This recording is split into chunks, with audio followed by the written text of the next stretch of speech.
Assalamualaikum warahmatullahi wabarakatuh. Selamat pagi, apa kabar teman-teman semua? Semoga kita dalam keadaan sehat dan tetap bersemangat dalam melakukan aktivitas. Saya Windy Aulia dari kelompok 14 sebagai materi pertama. Sebelumnya saya mohon izin kepada Profesor Dr. Hajah Hasna Faiza ARMHum sebagai dosen pengampu mata kuliah Linguistik Umum.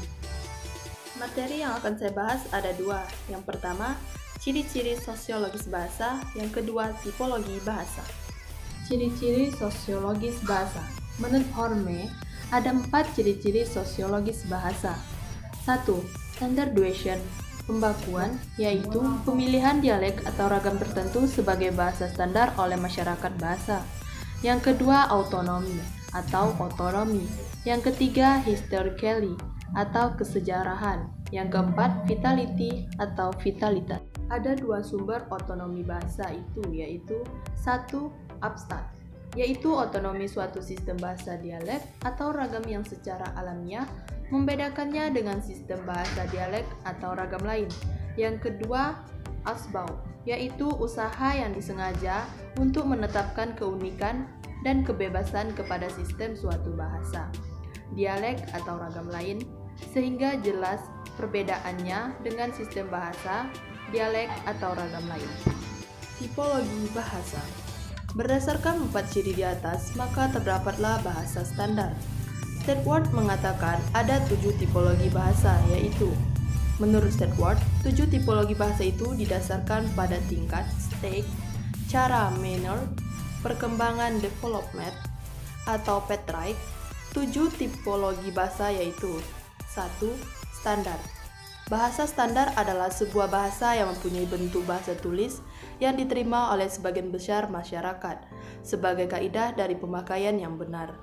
Suatu tata bahasa yang telah diterima dan ditulis dalam buku teks, dan mungkin juga telah mempunyai lafal yang telah diterima. Jenis bahasa ini diajarkan di sekolah-sekolah. Yang kedua, vernacular, merupakan sebuah bahasa yang biasanya tidak ditulis dan hanya dipakai dalam komunikasi lisan.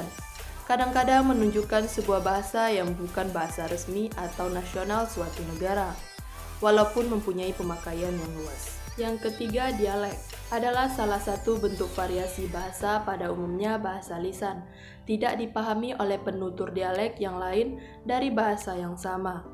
Perbedaan pemakaian antara bahasa dan dialek lebih berdasarkan atas pretest atau pandangan politis daripada kriteria linguistik.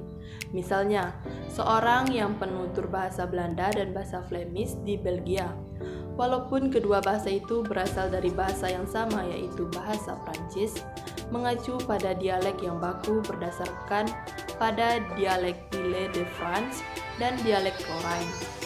Dialek bahasa Cina atau dialek bahasa Indonesia atau dialek bahasa Filipina menunjukkan variasi bahasa yang saling tidak dipahami di negara-negara itu. Yang keempat, Pinyin adalah sebuah bahasa yang berkembang dengan untuk tujuan-tujuan komunikasi dasar dalam suatu daerah yang multilingual.